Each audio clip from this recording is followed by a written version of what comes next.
Okay, so we just stopped here again just to show you an example of the tree trail. So there's 14 of these throughout the site for all the different native trees that occur in the woodland, as well as we had to of course include the beach, because we have a good bit of beach here that was an integral part of the estate, which obviously has been protected.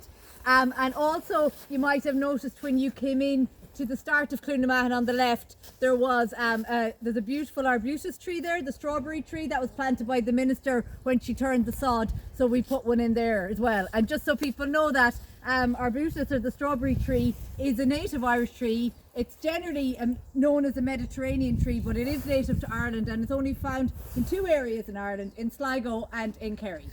So that's why we put it there.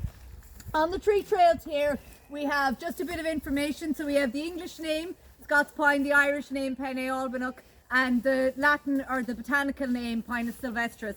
We also have a little bit of information, so that's for Scots pine, because we've stopped here at the Scots pine.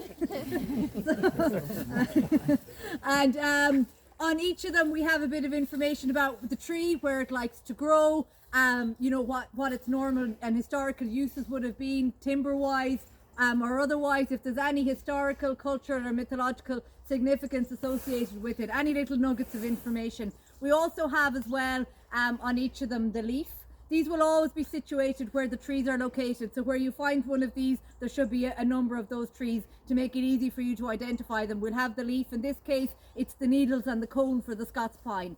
But yeah, so there's 14 of these at the moment throughout all the 4.5 kilometres of trails. And you know, I think it's a really good educational resource as well for schools and community groups to bring them in and to show them the different types of woodlands. And I cannot actually, you know, emphasize enough that if you just do, it's amazing. Like when we did Martinary Woodland, it's only 4 years old and you really feel you're in a woodland already. They're all up here, so you will be so surprised how quick this is going to come up.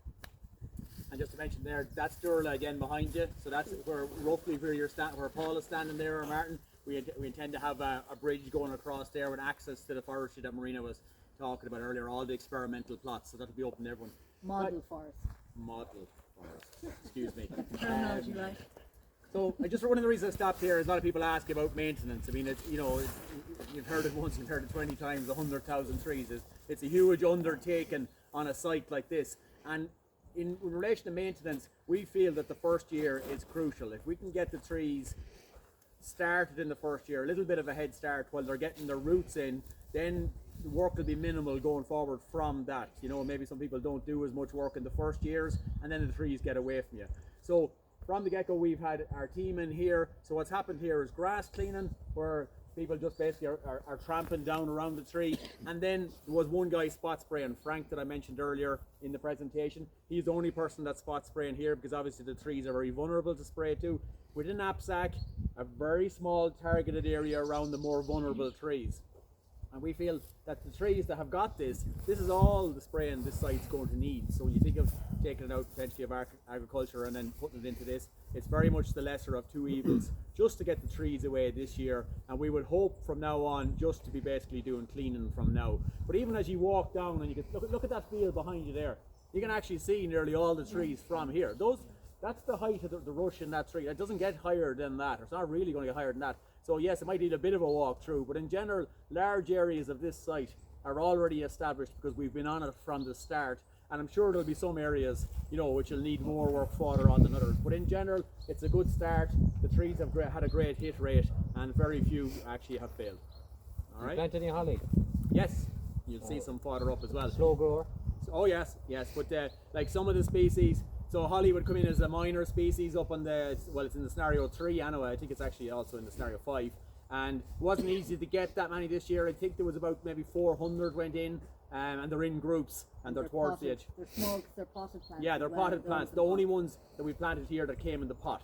The rest, you know, all come bare root, like, you know what I mean? Like, so we did have was available to us all the minor species. So all the minor species that you see on the sign up there and the other signs, they're all here somewhere. And we've tried to keep a lot of those minor ones towards the pot in some place, so as they grow, that everyone will be able to see them, you know.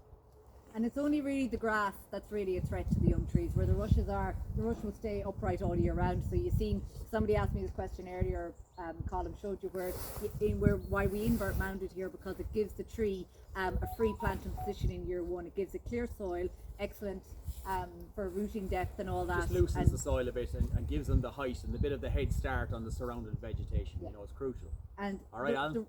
The rush will stay upright pretty much all year round. It's the grass that's a threat that will fall and will smother the tree. So you really have to get on top of the grass as quick as you can to get the tree away. It's the one that's the most threat to it. And the thistles here were unbelievable as well. But they're easily manually cleaned. They actually, even though they look terrible and hard to go through, they're actually quite easily cleaned and pulled back. The thistles, fair enough, you know. All right. Okay. Move on.